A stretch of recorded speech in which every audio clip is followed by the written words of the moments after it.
Pag-usapan na natin ang mga nangyari. Wow, mga nangyari dito sa quarterfinals sa PBA Philippine Cup Season 50. Game results muna tayo mga kabayan. Sa unang laro ng Meralco Bolts versus Rain or Shine, would you believe?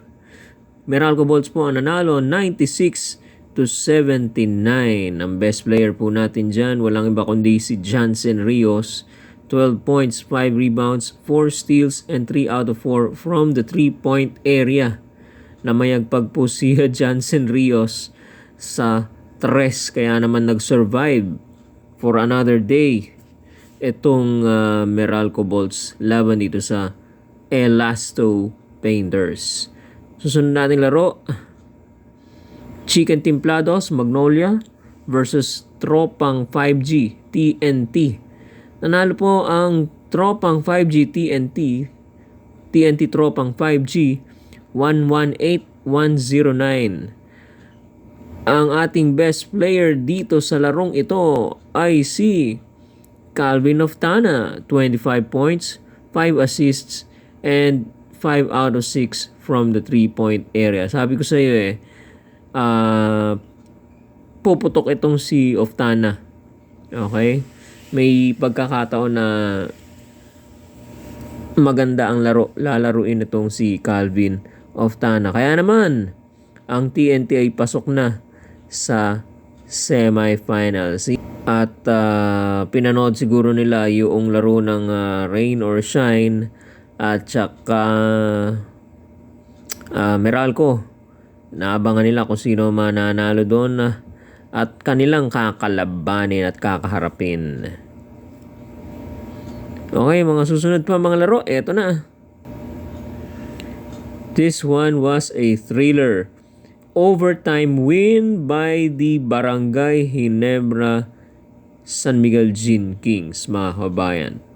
1 point lead, 99-98 via a buzzer beater shot, 3-point shot by Stephen Holt that gave the lead back to Barangay Ginebra. Lamang po ang Fiber Xers, mga 8 seconds na lang nag-time out ang Ginebra. Sa kanila bola. Napeki yung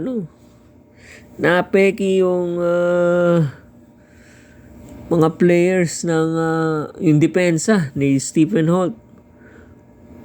Okay? Kaya naman nung pumasok itong tres ni Stephen Holt, wow, wala nang oras na natira, panalo. Okay, nung ni-review, pasok naman bago pa nagpula yung boarding, na-release na yung bola.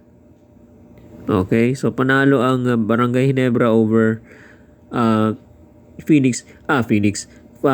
Converge Fiber Xers. Pwede sa Converge, pwede sa Barangay Ginebra. Kaya lang talagang pumasok lang talaga yung tira ni Stephen Holt. Kung hindi pumasok yan, di Converge yan. Okay? It boiled down to just one shot. And that shot went in. Okay?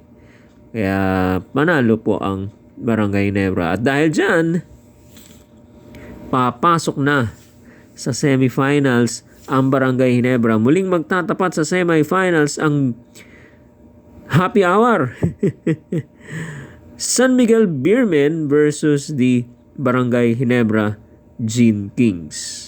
Okay, kompleto na yung semifinal cast doon sa anong tawag dito sa kaliwa natin, sa kaliwang bracket. Doon na lang sa kanang bracket ang hinihintay natin.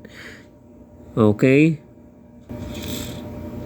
Well, obviously, ang best player natin dito sa larong ito ay si Stephen Holt. 9 points, 8 rebounds, 4 assists. Okay? Stephen Holt had a bad game. 6 points lang prior to the shot, the buzzer beater shot. Naging 9 points na lang dahil nag-tres nga, So 6 points lang ang inilalaro ipinuntos ni Stephen Holt. Masama ang laro niya. Not until this buzzer beater shot came or went in. So, Barangay Nebra goes on to the semi-finals going up against the San Miguel Beermen. Meron pa tayong isang laro na hinihintay. Sino kaya ang kakalabanin? Sino magiging kalaban ng TNT Tropang 5G? Meralco Bolts kaya? Kapwa nila MVP? O isang independent rain or shine Elasto Painters? Quarterfinals knockout game December 29, Monday. Yan po'y gaganapin sa Smart Araneta Coliseum. Hindi po 5:15 na, 7:30 p.m. Okay? Ito na lamang po ang game na nalalabi sa quarterfinals. Pakaabangan bukas. Sigurado bakbakan to. Okay? Sige po. Siguro hanggang dito na lamang po ang ating updates tungkol dito sa PBA 50 Philippine Cup. Quarterfinals going towards the semifinals, mga kababayan. Tuloy po ninyong suportahan ang ating YouTube channel, Talking Toshi Sports. Huwag niyo pong kalimutan mag-subscribe. Maraming salamat po sa inyo at magandang araw po sa inyo lahat. Salamat po.